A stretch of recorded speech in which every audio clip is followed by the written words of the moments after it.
정부 정책과 코로나가 한편이고, 다음에 유동성과 투자 투기 자본이 한편이었던 거예요. 서울 수도권 엄청나게 막 오르고 있어요. 다시 또 풍선 효과가 나타나야 돼요. 파주나 김포 쪽은 지정이 안 됐죠. 근데 그러니까 안 됐으니까 여기 빨리 들어가자. 그때도 아파트 올랐을 때 결국은 후행해서 서울도 규제, 수도권도 규제.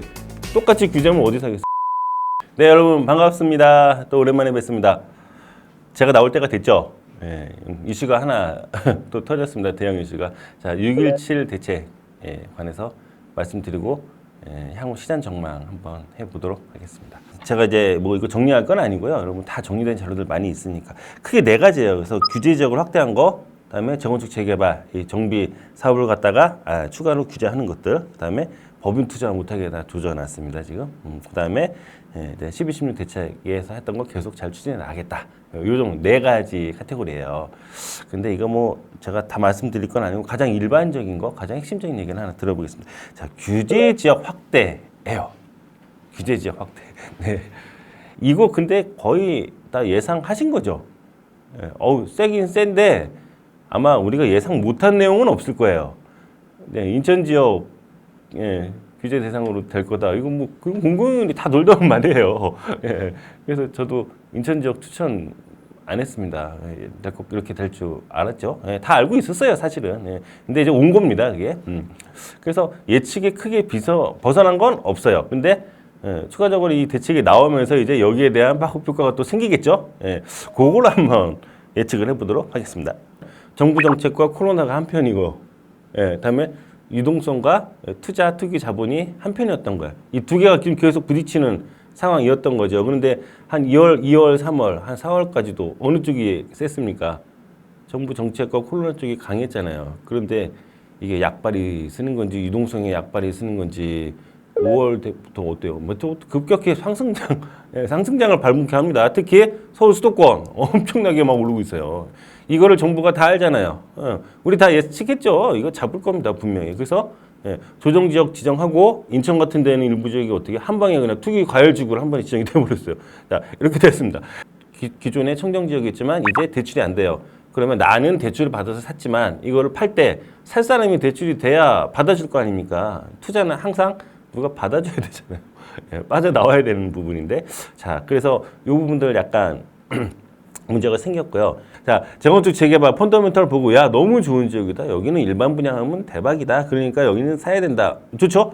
그래서 투자를 했어요. 그러니까 여기 좋은 지역이라고 알려지니까 어때요? 사업 진행과 무관하게 가격이 오르죠. 그 사업이 외형적으로 또 진행이 되고 있어요. 근데 언제 좌초될지 몰라요. 이 사업은 하도 변동성이 크니까. 근데 사업이 안 돼도 되는 거예요. 투자한 사람 입장에선. 피 받고 빠져나왔잖아요. 그런데 그걸 못하겠잖아요. 못 빠져나옵니다, 이제. 투기과열 지역으로 지정돼 버리면 예전에 청정지역이었는데 투기과열 지역이 되는 순간 거주요건이 생기네요. 거주요건이. 그럼 못 받아요, 입주권을. 그럼 현금으로 청산돼야 됩니다. 현금 주는 대로 받아야 돼요. 근데 물론 조금 높이 평가해서 많이 줄 수도 있지만 여러분들이 조합이라고 생각해 보세요. 현금 청산할 때 후하게 주겠어요? 주고 끝나는데? 우리 조합원이랑 끝까지 가는 건데. 그렇죠. 이게 다릅니다. 무주택자가 이제 서울에 나는 다세주택이라도 사야겠다. 어떻게 보면 기회다. 우리만 지금 살 수 있게 그나마 열어놨다라는데 사실은 생각보다 이게 어려워요. 가격이 오른 부분도 있지만 자, 내가 지금 전세 살고 있어요. 근데 전세자금 대출 쓰고 있습니다. 그러면 이게 어떻게 되는 거예요? 새 집을 살 수 있어요. 무주택자니까 사면 돼요. 무주택 전세자금 대출 쓰고 전세 살고 있는 사람이 집을 살려고 해요. 조금 무리해서라도. 그럼 사요. 그럼 대출이 나오죠. 1주택자니까 대출을 받습니다. 그 순간에 근데 어떤 일이 생겨요? 바로 전세자금 대출을 갚아야 돼요. 그러니까 왜 그러냐? 갭 투자 못하게 한다고 한 거예요. 전세 끼고 투자하는 걸 못하게 한다고. 그러면 전세자금 대출은 갚아야 되고 새로 이사갈 집은 어떻게 해요? 대출을 받아야죠. 주택담보대출을 받는 겁니다. 요 사이에 또 텀에 안 맞으면 머리 쓰기 싫거든요. 무주택자도 만만치 않아요. 그래서 제일 사기 좋은 분들은 어차피 서울이 전세가율이 높잖아요. 그러니까 기존에 전세자금 대출도 없고 그냥 그런 분들은 산 다음에 전세자금을 빼서 그 집 자금 치르면 돼요. 이게 지금 타이밍 맞추기가 어렵습니다. 안 빼주면 어떡해요? 안 빼주면. 그렇죠. 그러니까 이게 이사가 굉장히 좀 어려워요. 아니면 뭐 돈 많으면 그렇죠? 10억 넘게 현금 있으면 그냥 사면 돼요. 그리고 이사 가고 전세금 받으면 돼요. 전세금 안 주면 뭐 지급 명령 받으면 됩니다. 그럼 뭐 돌려줄 거예요. 안 돌려주면 경매 넣으면 돼요. 그러니까 전세금을 받아낼 수는 있는데 받는 시점까지 고려를 해야 된다. 그러니까 이게 서로가 돌아줘야 이사도 할 수 있고 집도 살 수 있고 막 이런데 지금 굉장히 까다로워진 상황인 것 같아요. 자, 그래서 단기적인 흐름만 볼게요. 결국은 이 기싸움이 어떻게 진전될 것이냐, 이 부분에 관한 건데 뭐요? 어느 쪽으로 흘러갈 것이냐. 저는 두 가지로 봅니다. 첫 번째는요, 유동성이 코로나와 정부를 아주 맞대결 한번 한다. 정면수긍 한번 한다. 신고가 갱신하면서 정부 정책을 비웃듯이 시장이 더 올라준다. 1번. 2번. 뜨거 하는 거죠. 이제 조정 지역 지정된 곳들, 투기 과열 지정된 곳, 뜨거죠. 청정 지역이었는데. 자, 그러면 여기에 풍선 효과로, 서울의 풍선 효과로 그쪽으로 밀려났던 거지. 거기가 또 잡으니까 이제 다시 또 풍선 효과가 나타나야 돼요. 요게 어디로 튈까 하는데 두 가지입니다. 더 청정 지역으로 갈 것이냐? 아니면 회귀해서 서울로 다시 돌아올 것이냐. 제가 보기에 경우 수는 이 정도인 것 같아요, 지금. 그러면 지도 간단한 거 있어요. 지금 나와 있습니다. 색칠을 해놨어요. 어느 지역이 투기 과열 지역, 조정 지역 지정이 되는지 나와 있습니다. 근데 서남 쪽으로는 거의 다 칠해져 있어요. 다 규제를 받습니다. 근데 뭐 서쪽으로는 파주나 김포 쪽은 지정이 안 됐죠. 근데 그러니까 안 됐으니까 여기 빨리 들어가자.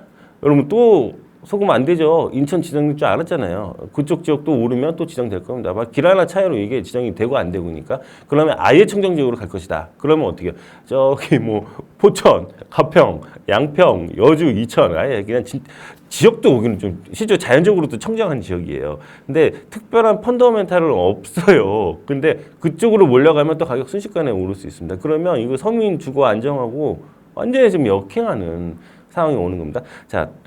두 번째는요, 서울로 다시 들어온다. 자, 보세요. 이게 뭐 그냥 너무 간단한 논리긴 하지만 기존에 서울을 왜 못 샀어요? 규제를 하니까 못 사잖아요. 그래서 수도권으로 넘어갔어요. 수도권을 똑같이 규제해요. 그러면 서울이 규제를 따져보면 더 강한 건 맞는데요. 서로 강하니까 둘 다 강한 거예요, 이제. 그러면 서울도 규제, 수도권도 규제. 똑같이 규제하면 어디 사겠습니까? 서울 사죠. 이게 지금 다시 원점으로 돌아올 수가 있습니다. 근데 이제 재밌어졌어요. 현금 있는 사람만 살 수 있겠죠. 자, 그러면 서울로 다시 회귀한다라고 했을 때 아파트 8억, 10억짜리 현금으로 쉽지 않죠. 사기 쉽지 않습니다. 그러면 이제 어떻게 또 다른 쪽으로 또 튀는 거야. 자, 이 풍선 효과라는 건 지역적으로 이쪽을 누르면 절로 나오는 지역적인 부분도 있고요. 종목으로도 있어요. 용도별로. 자, 아파트 정책 보세요. 거의 다 아파트 정책이에요, 지금. 거의 주택입니다. 그러면 이 풍선이 용도별로는 어떻게 해요? 상가나 토지로 물려갈 수 있어요. 이런 상황이 됩니다. 근데 재밌는 게 상가는요, 사실 크게 거품이 생길 수가 없는 게 월세 자체가 가격이에요. 그래서 상가는 어느 정도 기본적으로 가치를 반영합니다, 가격이. 근데 주택이 이게 반영이 좀 어려운 거예요. 주택 가치가 얼마가 적정하냐 이런 게 굉장히 어려운 거죠. 토지도 어느 정도 개발 가치나 이런 여러 가지 타당성, 가능성을 봐서 가격이 선정되는 거기 때문에 그렇습니다. 간략하게만 그냥 이렇게만 말씀드릴게요. 자, 그래서 용도별로 이제 다른 쪽으로 튈 수도 있겠다. 그러면 이제 투자 얘기를 하는데 그러면 우리 선생님 같은 경우에는 어디 투자하면 좋겠냐? 지금 보세요. 조정지역 빠진 데 투자하려니까 또 불안하죠. 서울로 다시 회귀한다고 봤을 때 제 생각에는요. 나홀로 아파트는 아파트와 거의 동급이라고 보시면 돼요. 굉장히 생각보다 가치가 있습니다. 대단지가 아니라 하더라도. 제 생각에는 이 빌라 쪽이 정확한 용어는 다세대 주택입니다. 이쪽이 오를 것 같아요. 그러니까 제가 20년 넘게 시장을 보다 보니까 2006년에 엄청나게 올랐습니다. 노무현 정권 시절에. 그때도 아파트 올랐을 때 결국은 후행해서 다세대 단독 빌라들이 올랐어요. 단독은 워낙에 인기 있는 상품이에요. 단독주택은 우리가 토지로 보기 때문에 계속 예나 지금이나 지금까지 계속 인기가 있는 거고요. 이 빌라가 올라버리면 또 서민주택이 타격이 올 것 같습니다. 서민들이 서울이 그냥 간단히 말씀드리면 아파트 반, 빌라 단독 반, 이 정도 구성이에요. 그러니까 국민 주거에 아주 큰 역할을 담당하고 있는데 이게 지금 오를 수 있지 않을까 그런 생각이 듭니다. 조금 신축 걸 사야 되냐, 구옥도 괜찮냐, 이걸 물어보셨거든요. 근데 우리가 2000년 초반 이후에 인허가가 된 거는 1층이 떠 있어요. 우리 필로티 구조라고 합니다. 그 주차장이 있죠. 그런 걸로 하세요. 왜냐면 2000년 초반만 해도 벌써 지금 거의 20년이 돼 가잖아요.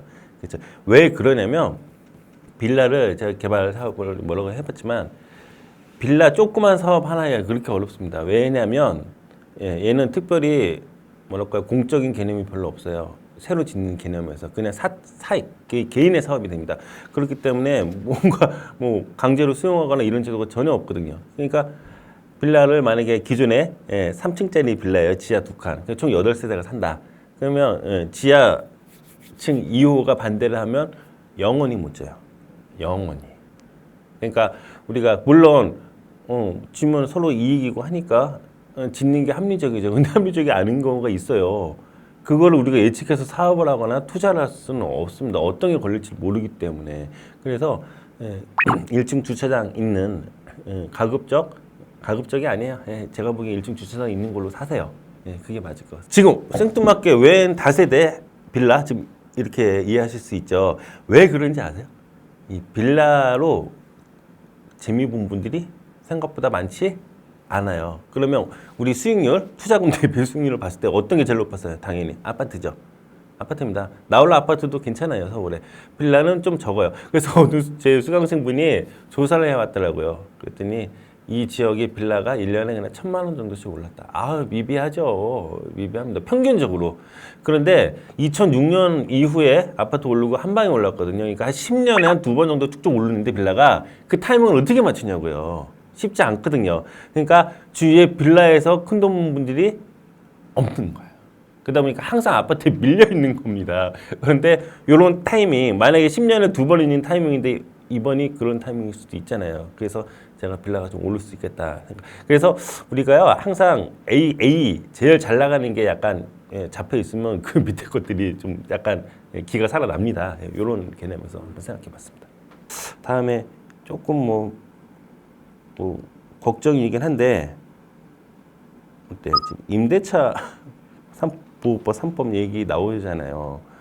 이게 간단히 말씀드리면은 우리가 기본적으로 전세 계약을 하면 월세 계약을 하든 2년은 거주할 수 있는 상황인데요. 요게 한번 계약 갱신을 할 수 있는 권한이 주어지면 그냥 4년 할 수 있는 거예요. 그런데 자 보세요. 전세값을 못 올린다면 집주인 입장에서는 어떨까요? 처음에 계약할 때 아예 높게 받으려고 하겠죠. 이건 그냥 머릿속으로 그냥 내피셜한 게 아니고요.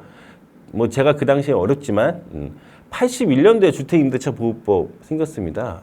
84년도에 개정됐고요. 그때 그 전세입자들 많이 자살했어요. 그럼 하도 많이 올라가지고 전세가격이. 그러니까 못 올릴 걸 감안하면 처음부터 비싸게 놓으려고 할 겁니다. 그럼 전세 가격이 불안해져요. 지금 서민주거의 가장 큰 역할을 하고 있는 게 어떻게 보면 또 전세인데 이 전세 가격 오르면 좀 답이 없습니다, 지금. 그래서 이 다세대 서울에 다시 서울로 회귀하는 수요가 있다고 보고, 그다음에 다세대 주택의 용도별로도 또 비껴가는 거죠. 이렇게 풍선 효과로 빠져나오는 겁니다. 이렇게 봤을 때 오를 수 있는 여지가 있는 데다가 전세까지 올라버리면 조금 불편한 얘기긴 한데 경매 잘 받아놓으면 잘하면 무피 투자 되겠어요. 경매 놓으면. 대신에 그냥 서울은 대출이 어렵다라고 보고 우리가 접근하잖아요. 그러니까 초기 자본 그냥 오로지 내 자본 가지고 그냥 사야 돼요. 대신에 전세 놓는 순간 투자금 다 빼는 거죠. 이런 새로운 기업 형태가 생기지 않을까 이런 생각도 듭니다. 수도권 같은 경우에요. 지금 뭐 지정이 됐잖아요. 근데 제 생각에 폭락할 것 같지는 않아요. 이게 왜 그러냐면 실거주라는 개념이 들어가는데 전세도 실거주고, 그러니까 우리 뭐 주택 소유자가 거주한 이런 개념이 아니고요. 일단 그 지역에 살고자 하는 수요가 있으면 크게 빠지진 않을 거예요. 왜 그러냐면 기본적으로 전세가 받쳐주고 있기 때문에 그렇습니다. 다음에 서울의 전세 가격이 불안하기 때문에 이게 좀 올라버리면 또 수도권으로 전세 가격 상승이 확산됩니다. 이런 측면에서 봤을 때 조금 급격하게 오른 건 있지만 급격하게 오르는 순간에 또 빨리 차단 내지는 빨리 규제를 했어요. 그래서 막 폭락을 하거나 그런 건 아니에요. 그러니까 저는 수도권도 기본적으로 어느 정도 펀더멘탈이 있다고 봅니다. A급 아파트 말고 좋은 상가나 토지 내지는 다세대 주택 이런 것들은 오히려 이런 강력한 정책에도 불구하고 저는 오히려 서울 안에 서울 얘기하는 거예요. 조금 오를 수도 있지 않을까 이런 생각을 해보고요. 가장 걱정인 건 전세 가격이 좀 오늘 공산이 크다. 서민들을 위한 법이고요. 4년 정도 안정을 주고 싶고 정부 정책도 다 이해가 가요.